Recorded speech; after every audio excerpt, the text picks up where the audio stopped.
To another episode of Make Your Mark. I'm your host, Michael Carabio, and today I'm excited to be joined with Landmark's very own VP of National Commercial Services, Stephanie Fulgeson.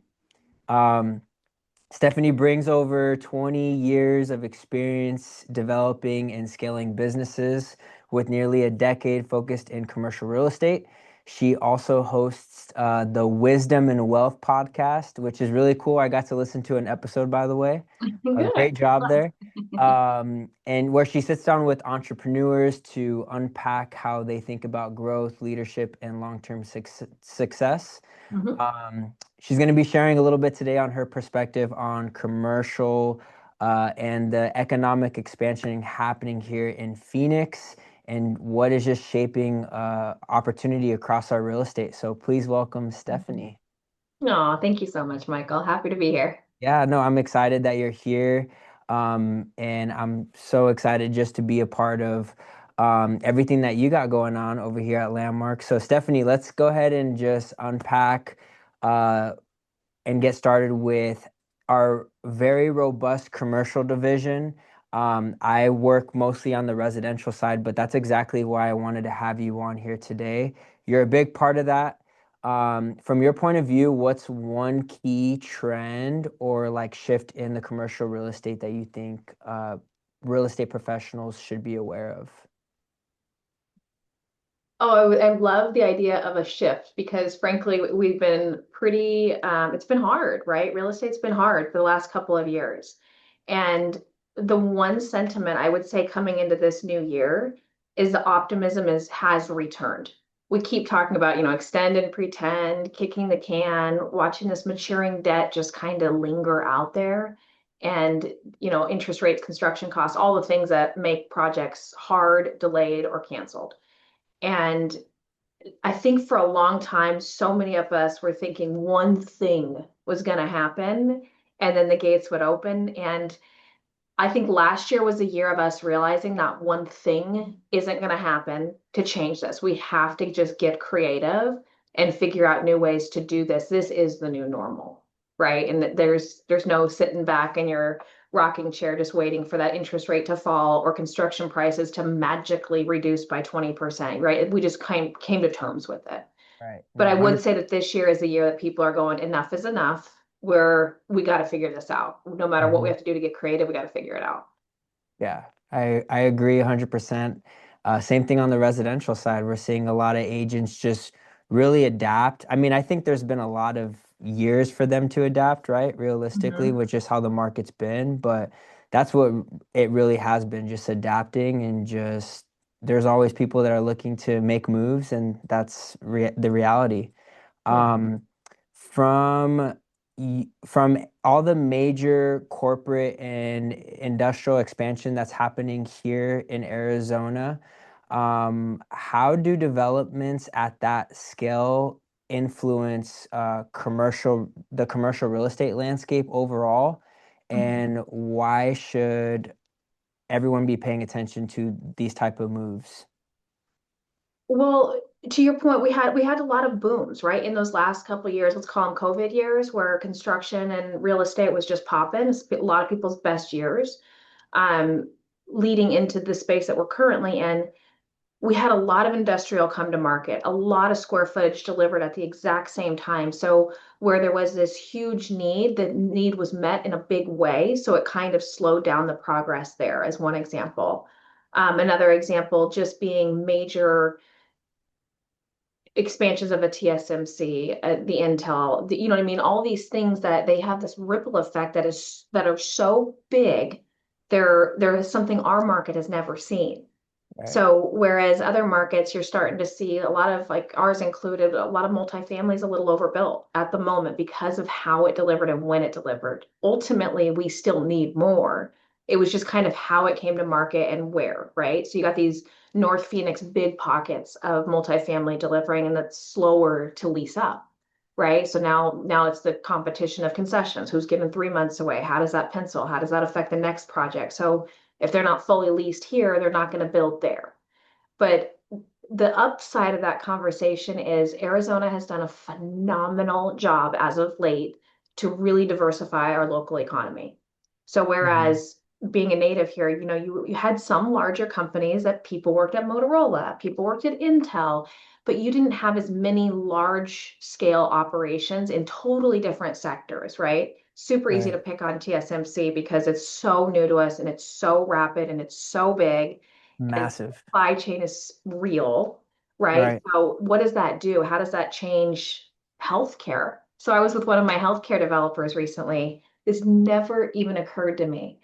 So we have a lot of Asian influence moving into Phoenix where we haven't seen that before. So how does a healthcare provider mix Eastern and Western medicine in what they offer? Right? It's all Yeah. these changes and shifts and what does our demand look like that, the 10 dudes that developed Phoenix through the 70s, 80s, and 90s, those 10 dudes are still playing the game. They're still in the development world, but now there's 150 new people really investing in our marketplace and new money coming into the state of Arizona that's not the same OGs that were here and we can predict what they're going to do.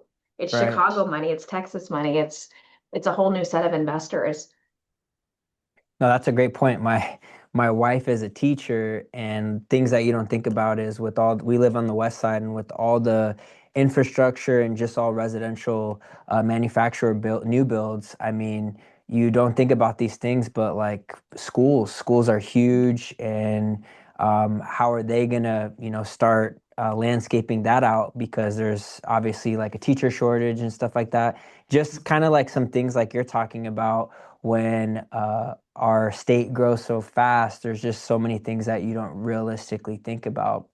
Mhm. Um, Understanding like these big projects and developments that are happening, usually we look at like housing as the first like important thing, the key factor with all of this. But what are some like other uh, key important things that are going to impact our market with all these like TSMC? You're talking about like some healthcare stuff. Like, what do you see that expansion looking like for our market? I think we're gonna, I don't know that the TSMC landing here and launching, and I think there's more cranes on that site than maybe anywhere in the country, right? That's a massive, massive thing. And I don't know that we're going to see another huge infrastructure thing like that. We're just going to grow into that, right? Right. And all that those types of opportunities become. This is kind of the season of economic updates. You can find one anywhere. They're on every corner, they're on every webinar, and it usually starts with a housing forecast. And these Right. economists are brilliant, but the last three I've listened to, I haven't I haven't had a key takeaway. I mean, we're still struggling with inflation. We're still struggling with the Fed and the tariffs and not knowing how to manage inflation as a result of all these things. So it's kind of like I'm not hearing any new news that most people don't already know. Right. I really truly think that the creative people these last couple of years have converted really cool things, right? You've seen all these buildings get really creative, and those square footages where a Mountain American Credit Union can go in and take over what used to be, or a surgery center can take over a Panera, or these creative footprints have kind of been gobbled up too.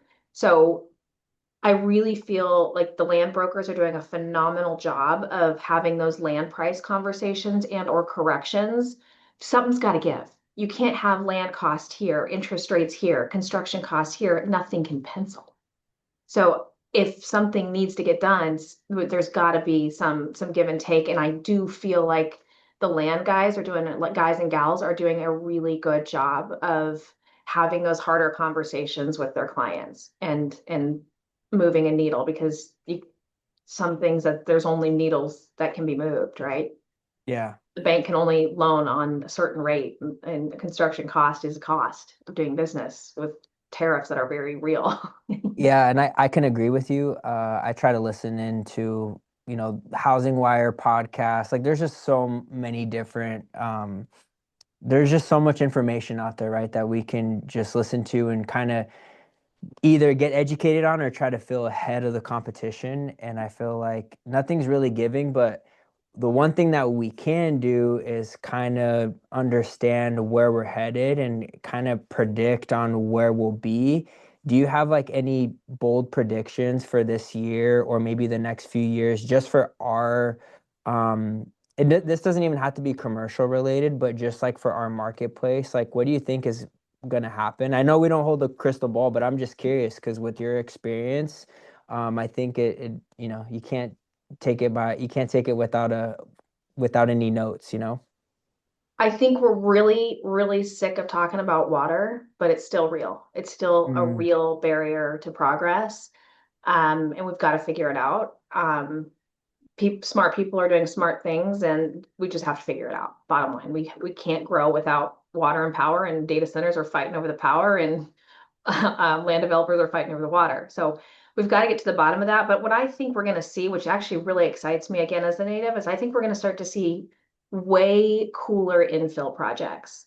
I think these really cool, half acre, 2 acre lots sitting in the middle of town are not going to just be looked over. I think they're gonna see a lot more creative developers going, what can I do with that little tiny opportunity right there that normally they weren't gonna look at anything under 5 acres, 10 acres, 20 acres. I think we're gonna start to see some urbanization of infill, because those guys are still cranking. When I say guys, I mean guys and gals. And actually, the one I'm thinking of is a female-owned company. They're still really cranking, in they found a way to control their construction costs. And a lot of these developers that are doing their own thing and they're still moving, they're doing their own construction. And that's kind of the consistent I've seen, because they can control those costs a little bit better and right. know what they're getting into. That half of it's just does it cost today versus what it's going to cost when I need it. And that uncertainty is real. Hmm. But my bold prediction is I think we're going to start to see our traditional sprawling city turn into more of an urbanization with some of those infills specifically for small scale multifamily developments. And you brought it up like a lot of national businesses are starting to just relocate to Phoenix. What do you think Arizona is doing really well? Whether it's infrastructure, policy, workforce, like what's drawing this level of investment opportunity compared to other states? I know Texas is one of them as well, but like, why Phoenix? I think, or city by city, you got to think if you're not from Arizona and you look at Phoenix Metro, you're looking at a map and you see these massive cities to your east, and then you see 13 cities to your west. And that's overwhelming because you need to come in and you need to navigate zoning, planning, rezone, cities, relationships, permitting processes. You need to have those relationships, and you know that. And showing like all these really, it's overwhelming, right? You go in here and I'm not going to just, call the Dallas economic team. We have Goodyear, Surprise, El Mirage, Phoenix, but so I think the East Valley gets a little bit more love out of the gate from new players because it's a little bit less overwhelming from the relationship building standpoint. But what I think Arizona's done a really, really good job of, I think GPEC kicks ass. I think they do such a good job of selling our city. And then I think Westmark has done a phenomenal job of really representing the West Valley to stop making that map environment so overwhelming and go, hey, we can help you navigate the entire West Valley and all of those cities and all of those opportunities by kind of coming together and not competing with each other. So I think Arizona has been very pro development. I think our city economic teams have been a godsend to these developers that this is their gospel to me is no other markets I work in are this collaborative. Do we still Mm. have our permit pipeline issues and delays? Absolutely. But a lot came all at once. It was overwhelming for everybody. But I think ultimately it's diversifying our market, in all these different ways. And then also the just pro development open to pick up a phone, and the economic development teams truly are advocates to help these projects along. Do you think do you think it's sustainable? Do you think all this is like sustainable long term? And is there like any repercussions if like Phoenix just grows too fast in taking on so much? No, Michael, what could go No? wrong? Okay. I don't Just Hey, keep coming. I thought no question was dumb, but I thought I'd ask you anyways. But no, yeah, it's crazy to think like there's just so Yeah, much happening, and yeah. it's exciting though for sure. Like if something goes sideways, we'll be the first to bounce back, Well, regardless of I what do, and anybody our says. market has stabilized where Phoenix was traditionally the Midwest minded developers didn't love Phoenix because of the volatility, and they loved Phoenix because of the volatility. In these Mhm. volatile swings, there's a lot to be made if you have the tummy for it. But these institutional developers are just going, these merchant builders are going, I don't know, I can take less risks in other places. But Phoenix has really leveled. We're not taking the big swings that we used to. The '08 when Phoenix and Vegas just got hit so unbelievably hard and the slowest to recover out of that. But we've done a really good job of coming into our own with a handful of really good leaders who stayed at the table and saw this thing through. Mm. From from where you sit at, where are you seeing real momentum in like the commercial space right now that you think will give the most opportunity for um I don't know how do I want to say this? What like where do you believe opportunity is building before it becomes obvious to like the broader market, if that makes sense? It totally does. I believe that the maturing debt is a part of this conversation.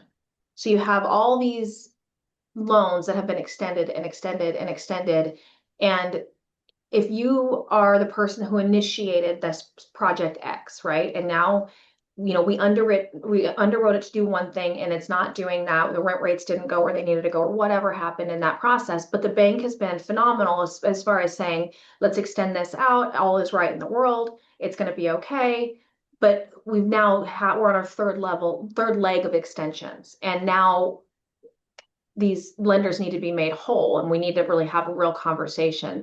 And I think once that conversation happens for real, not extend, but it happens for real, and everybody knows where they lie, then the progress can begin again. But you're not going to go take Michael and you just developed my multifamily project, but it's not rented out the way I wanted it to. So right now, instead of Michael going and doing the next one like he would have done 5 years ago, Michael is still trying to work out this asset. So it's slowing everything down. You're not doing the next one. You're still trying to make this one whole. And once that happens, everybody in their respective asset classes can move forward. It's just my personal opinion, but I'm I do a lot of receivership work and a lot of distressed debt. So that's where my head is all day. I don't know if it's where everybody else is Sure. all day, or if it's just what I'm too close to.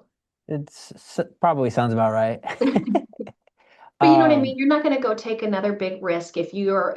are a working American and you don't have a lot of job security, you're not going to go buy that next car. You're not going to go out to that dinner. So it kind of slows it down until there's some more certainty of the finances. Right. Mhm. I'm assuming that there's a lot of agents on this call that just primarily work on the residential side, um, but are increasingly curious about the commercial space.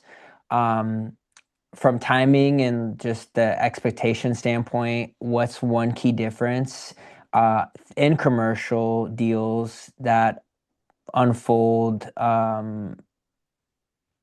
in how commercial deals unfold that residential agents should understand earlier on?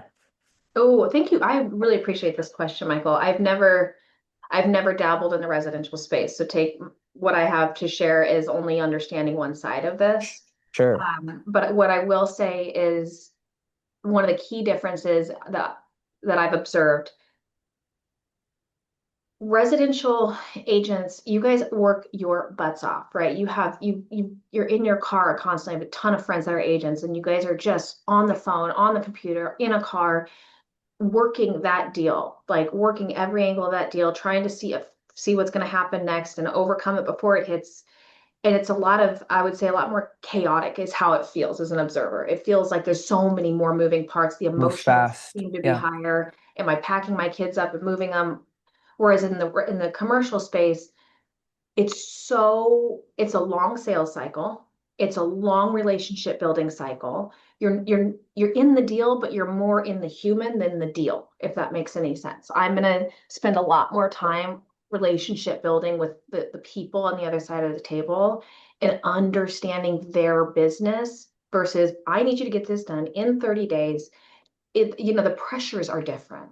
And Right. so the reaction is different, but one of the pieces of advice I would like to share is, and I've seen this happen a handful of times where a residential real estate agent is going to either partner with or represent a commercial opportunity. And I would say the biggest, where's my words? The thing that I wish was done differently is don't talk about the fee up front. Don't talk about the fee split. Call that commercial agent, talk about the deal, talk about your relationship that you have with the person that you're The client. representing. Be Yeah. honest with what you don't understand. I don't understand how we're going to go about this. I want to partner with you to learn, bring us both the opportunity, and fee last. And I've not seen that. It's been fee first, and that is just it rubs the brokers wrong. Do you think, I mean, I knew commercial agents always had to, negotiate their compensation, but do you think like the news with the NAR settlement maybe reinforced like just the whole industry to like put that first? Does that make sense? Possibly. I Like just kind get. of gave them like a fear, like, okay, we really need to get this pinpointed so that way we know we're making our money. Yeah, no, and I get it. And we all eat what we kill, right? And it's important and it matters and it's real and it has a real impact. I Hmm. just if the goal is to one deal and you have no interest in actually making the jump over to the commercial space, you do you. But if you really want to start to build that relationship with that commercial broker, you've got to meet them where they're at. And just I know that that's a conversation piece that has to happen. It's necessary. Just don't lead with it is my advice. Yeah, no, that's good. Um, I know you highlighted like relationships. We all know they're everything in this business, but that long-term relationship and just really diving deep and getting to know, your client's business. Can you just give like maybe an example of like one of your best clients that you served in the commercial space and like how that relationship developed? Yeah, I would love. Oh, I like that one, Michael. The this one's a good one because this one hit personal and professional. Nice. So, developer in town, kind of a good old boy, Midwest, cut his teeth, learned every aspect of the business, owns a lot of real estate, a lot of big hotels, ones that you know here in town that are big and beautiful and make headlines. People that represent other title companies, I would watch their approach and I just don't have that approach. That very much like flashy, how can I wine and dine you faster and make you feel like the most specialist person in the whole world. And I just don't I believe in working hard to earn relationships, but letting things naturally evolve and not being hyper aggressive. And I just never was. We run in the same circles, but I let it come to me. And I let the opportunity him come to me and say, I just really appreciate you getting to know me before went in for the kill and asked for the business. Asking for the business matters, but letting that relationship cultivate naturally where my competitors were all doing the same things, I was doing something different. And fast forward to today, he'll be at my wedding next month out of the country. You know what I mean? Nice. So that matters because you can't fake building a relationship. It will be sensed. If you really want to build a relationship, you're really building it. Do you have to be personal friends with your clients? Yeah, no, you probably shouldn't.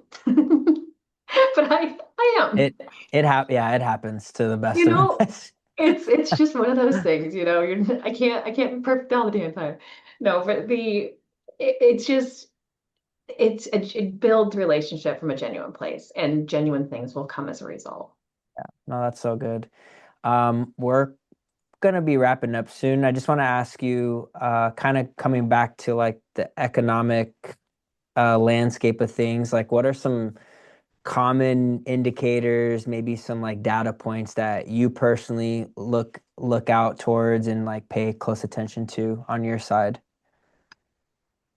This is a weird one because like I said, I'm a data girl and I love data and I will nerd out like with the best of them from an economic standpoint.